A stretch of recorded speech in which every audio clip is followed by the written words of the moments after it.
I'm bored today, man. I'm in the mood to do like a little bit of a fucking, like a shit talking episode, maybe, to where we just have some fun. It's just it's a relaxed fit episode I want to do. I call these the gummy episodes, right? Today's, oh, I didn't even open this one yet. Let's see. Sunset Delight. 100% perfectly legal gummies. I just like the way they taste. I've got a bit of a sweet tooth. I'm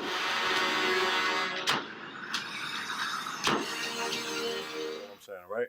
And on these kind of episodes, I'll take a yeller.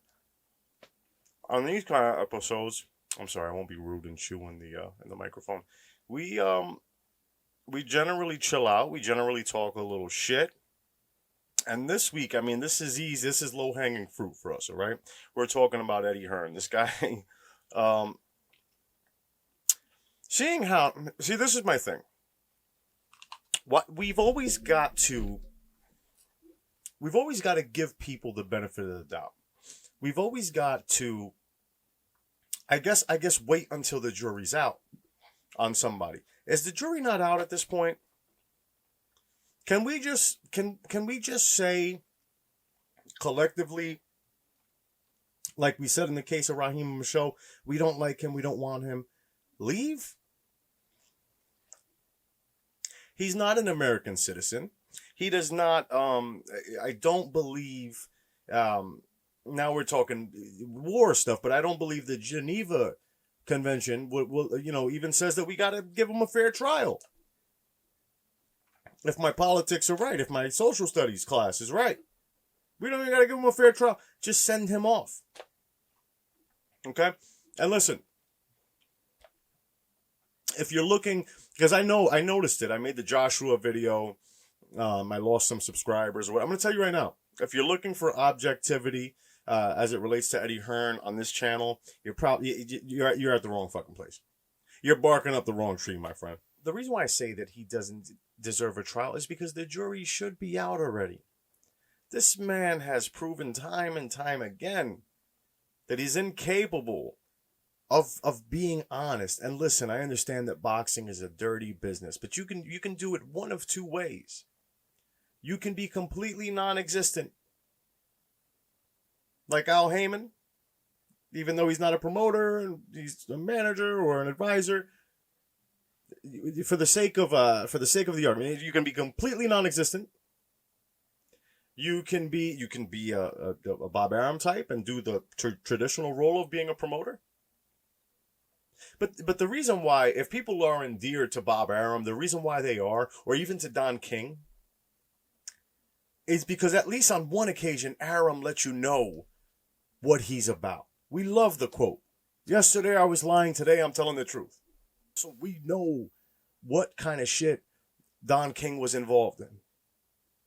And there's some charm to that, the anti-hero. What we don't like, and I guess maybe this is a cultural thing. I don't know if he understands how America works. We don't like people bullshitting us. We don't care if you're the scum of the earth. But let us know.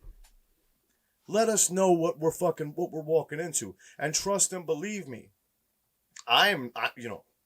Trust and believe I am nobody to judge in this area. And also, I have friends still to this day that I used to hang out with back then. I still love them to death. And they'll tell me straight to my face, Jay, I'm no fucking good. And I'll say, yes, Mikey. Yes, I do. And yeah. Newsflash. Yes, you've never been any fucking good. And we keep it moving. And right off the bat, right, I'll say this. The idea that the economics behind this fight has changed as a result of this COVID-19 situation is absolute 110% bullshit. And I know that to be an absolute fact. Or at least I'll say this. I know that people very, very, very close to the situation in Serrano's camp since last year were getting offered 50% of the original purse that Amanda signed on for. I was privy to information that confirms this much last year. But let's just say if giving Eddie the complete benefit of the doubt, let's just say that he's 110% right. It's money that's owed to him.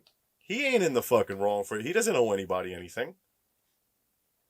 But when you come out to America and you talk about this great American takeover, and when you're at a fucking a media scrum in New York with Triple G, and you're calling Leonard Ellerby out his name, quite a bitter man, right? Because I look at my Twitter, he's liking all the criticism about me. Well, he calls it the dead zone. But he calls it dead zone. What Leonard Ellerby's become is a hater, right? He's always talked about haters and how bad they are. Why would Leonard Ellerby hate on a platform that is giving fighters the opportunity to make career high paydays to box more often than they've ever boxed before? Leonard Ellerby should know better. He should be actively encouraging DAZN to pay fighters great money. Friend, we want the old Leonard Ellerby back. Where have you gone? Don't sit behind your keyboard liking people tweeting bad things. What's happened to you? You're a stylish dude with nice jackets. I've seen you wear crocodile shoes, nice Cartier sunglasses. Leonard Ellerby, you're a cool guy. Don't be a hater. And saying, we've got 10 million for Tank and the 6 million and money ain't a thing. He's saying Jermaine Dupri, he became. He's talking about Ellerby. He says crocodile shoes, mate. You used to be a player, now you're a player hater, mate. 10 racks? I'm sorry, I'm sweating like a fucking pig down here. 10 racks? $10,000. You look like a fucking jerk. There's no way that this. I mean, if it's for us to be talking about it, then great. Then mission accomplished. But you gotta know, and I know I use the word a lot, but the optics. You gotta know about the optics. I don't think he does, though. I don't fucking know. I don't know if he does. I think the guy's clueless as it relates to the American public. And what we like and what we don't like. The American invasion comment, I can tell you right now, fucking people don't like that out here. We ate it though. We said he's a little cheeky fuck. Let's meet him. And we met him and he can't, I don't think Eddie gets it though. We didn't like that comment. He turns around and says, the British boxing, what is it? The BBOC, is that the testing agency? Is far superior to the U.S. He's trying to get get a strong hook. What the fuck is it called? A stronghold? There's some kind of foot in the ground, whatever the fuck it is. He's trying to get planted in America. The BBOC's testing is far superior to America. And then we see this shit with the Dillian White situation. You look like it's foolishness. Every comment section, where's the B sample, Eddie? Where's the B sample? How do you come off, right? So then, look, I'll tell you right now, there's like little rumblings of this, of his backyard fights. There's little rumblings online of people comparing these two plantations. As a matter of fact, not even little rumblings. Somebody fucking came flat out and said it. I'm gonna post you the proof. See, we're in a very sensitive time, so you don't want to be hurling shit around like that. It ain't my place to say it. Nonetheless, the day that it was announced, I said, wow, that's the worst fucking idea of all time. Maybe because he's from the UK, he doesn't know. But in today's climate, with what's going on in the world today, and you look at the fucking kind of house he's got, even the kind of house is wrong. Victorian style, fucking, it's what you would expect. I wouldn't doubt that he wouldn't have been out there with some sort of white slacks and loafers and some kind of fucking sweater that's tied up. It looks very bad. I got off the subject of Serrano. There's just so much, man. look, and listen, this might come off super petty, right? They say don't judge a book by its cover. I don't know what the fuck he's got going on in that book, what he wrote in there or whatever. I'm gonna have another gummy. I don't know what he wrote in there, but I will judge this book by its fucking cover. Imagine the psychology of the man. Okay, so let me ask you a question. What does this pose, when you immediately look at this kind of pose, what do you think of? What's the first thing that pops into your head? This kind of regal, this thing. Hold on, let me fucking, this, is it like, how's he doing exactly like this? Like, you guys are probably saying, Dark Horse, this is a very weird point to make about the picture and about the duck fit. What do you care? Why are you judging another man the way he? But again, you have to think of the psychology. This is the pose you pick. This regal Barack Obama type pose. This is what you choose to do with your eyes. Okay? You got to remember, Eddie Hearn is not used to being, like, cool. Like, fucking super cool or whatever. He's not used to being cool.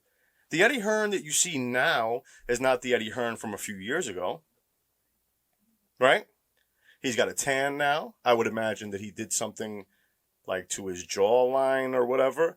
For sure, he's got some sort of plugs going on or whatever. Maybe even got his grill fixed a little bit. Right? So this is a guy that clearly at some point had some sort of like midlife crisis or some sort of, but he does not look like the same guy. You can see the pictures, right? And look, and let me tell you something. I'm not judging this guy. Again, we're just talking about the psychology. Is this a guy you want promoting you? Somebody that's so self-absorbed in their own fucking bullshit. Like this. Somebody that literally in their late 30s decided to fucking alter their whole shit and come to another country and run their fucking mouth and fall flat on their face. Is this what you would want? I get it. He's very good at what he does, and he's manipulative, and he makes all the headlines and so on and so forth. But this guy, I mean, look. We're not.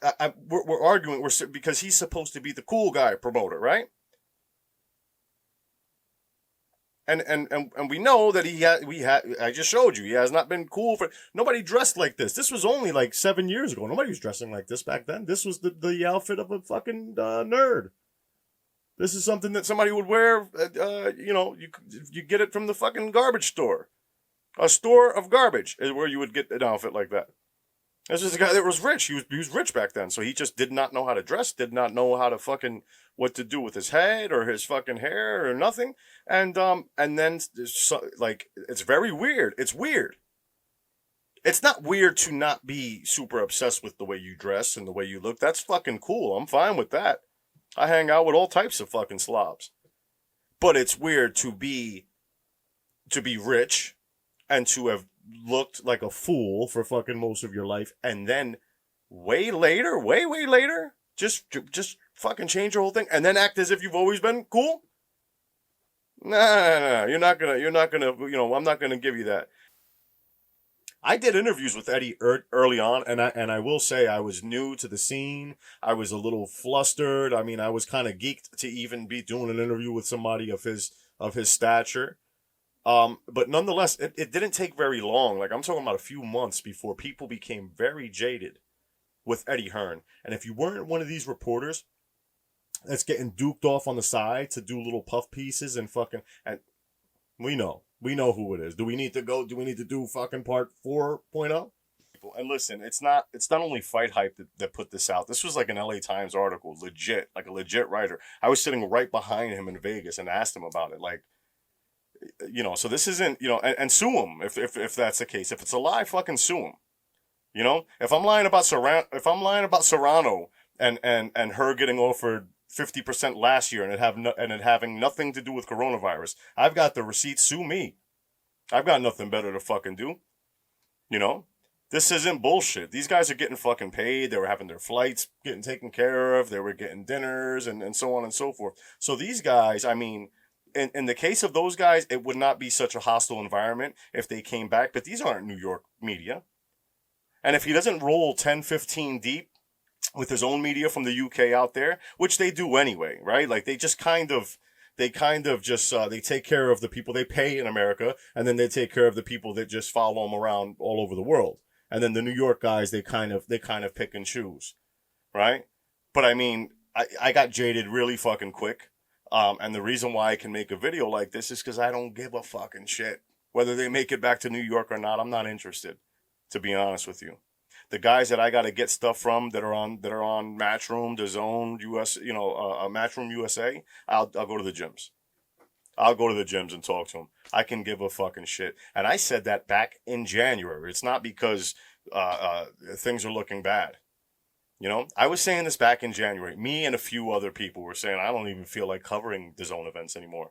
I don't even feel like talking to this guy. Now that I hear he's hitting up Amanda Serrano for fucking 10 G's, it's like, I mean, what? It's done. He's a piece of fucking shit. If you can't see it at this point, I don't know what to tell you. And again, there are a lot of pieces of shit in boxing, but the fact that this guy refuses to even acknowledge it, he resists it so much. He'd be so likable if he said, listen, man, I'm a fucking, you know what it is. I'm a scoundrel. I love that. Crazy times. I mean, we've got the comments. He's a wild boy. He's just a wild guy. We got the comments about boxing needs to... And of course he means it should all form under him. The guy that if you piss him off, he's going to try to fucking nickel and dime you for 10 racks. The guy that just had Michael Hunter leaving, literally saying, I don't feel appreciated here. And Michael Hunter, by the way, he's like, I wouldn't say like a sensitive dude, but he's certainly like he's a come from the heart kind of person. And I'll tell you a story about Michael Hunter. One time I caught him at one of these hotels by the Garden. It was after a Devin Haney fight, so there were going to be fighters there, and we knew some people knew to go over there and try to get some interviews or whatever. So I saw Michael Hunter. I went and asked him for an interview. I'm setting my camera up, and legit, man, Michael Hunter's like, and again, I'm still a little bit new. I'm still a little bit green. Michael Hunter's like, he's like, you're the only person that asked me for an interview, and I was like, I was confused. I was like, what do you mean by that? Like, did you leave the arena early or what? He said, no, nobody asked me for an interview the entire day. And at that moment, I fucking froze. I didn't know what to say. Do I hug? So I just said, well, you know what? I'm here. We're going to do the interview. And this is, I've got the, whatever. I can, if you want to see it, if anybody's interested in seeing it, it's out there. It's posted online right now. But yeah, man, they don't want to so they kick him to the curb. You got the Serrano situation, and Eddie Hearn's talking about this whole thing falling under one promoter. I mean, it's the worst idea in the world, and everybody knows why. Everybody knows what you get when you've got absolute power, right? Absolute power corrupts absolutely. Who in the fuck would be especially in this sport, who could you even nominate to take on that job? And fucking how far down the list do you have to get before you get to Eddie Hearn? It's no different than Michelle and Raheem talking about hack media people and who should and shouldn't be allowed in boxing. It's the same fucking thing. When I pop a gummy, these guys got me mad. It's the same thing. Eddie Hearn implying that that somebody should be in control of all of boxing. And I'm going to take a fucking leap of faith here and imagine that he would throw his name in the hat for that position. Is no different than Raheem and Michelle calling out people for being hacks. Pot Kettle, you're both black. And just black, the color black. I don't, I'm just not even interested in talking to the fucking guy anymore, to be honest with you. Just not. I'm okay. I'm alright. I don't need it. I don't need whatever. And if you're a fan of those guys over there, fuck you too. Chino XL, fuck you too. Hit them up, fuck you too. That's how I feel about it. I don't care if your name is Chino XL. So, in closing, let's just start saying it, man. Let's just start saying this guy's a fucking crumb piece of shit. And let's just fucking get rid of him. We got rid of, listen, Piers Morgan, he came, he was on CNN or whatever, and we just said, boom, we just discarded him. We didn't like it, we get out of here. James Corden, he's on his last fucking leg. He's on his way out, right? Ricky Gervais, 50-50. Sometimes we take him, sometimes we don't. Eddie Hearn, no, we don't like it. Right? And that's going to make people feel uncomfortable, because I know that there's like a lot of dudes out there, in the UK that kind of look up to him in some sort of weird fucking way, or have like a little weird crush on him or some shit like that. So it's probably a little bit, startling to hear that, but that's fucking weird too. You should be ashamed of yourself. To be a fan of a fucking of a boxing promoter, and to follow him around and to root and to cheer for this man as if he's fucking, what's he doing? What's he doing? Listen, think of the psychology of these people. What is he doing any different than any other boxing promoter? Why are you such a fan of this guy? Huh? Nothing wrong if you are, but let's be for real. Alright, guys, I've screamed enough in my basement. I'm going to chew on these gummies. I'm going to edit this video. I'm going to throw it out here. I hope we had fun today. I hope listen, you know what though? What I am going to do, if you guys want to do it, what I am going to do is, I'm going to get that fucking book when that book comes out. We're going to get that book and we're going to read it. I'm going to read it. As a matter of fact, I'll read it so you don't have to. I'll read the whole goddamn thing. I'll highlight the sections and we will go through it, because I'm sure it's going to be chock full of the most self-indulgent fucking nonsense that you ever want to goddamn hear. I know that there's going to be some cringe-worthy quotes in there, and we are going to comb through it and highlight it, and it's just going to be a great time. I think it's fun. I think the guy's an absolute fucking tool, and the sooner that his stable of fighters in the U.S. gets absorbed by some real promotional company out here, the better. And then, just keep your whole, I don't know, you could keep that racket over there. The American takeover did not work. Again, 1776. Ever heard of it? Yeah. All right, I'm out. Dark Horse Boxing.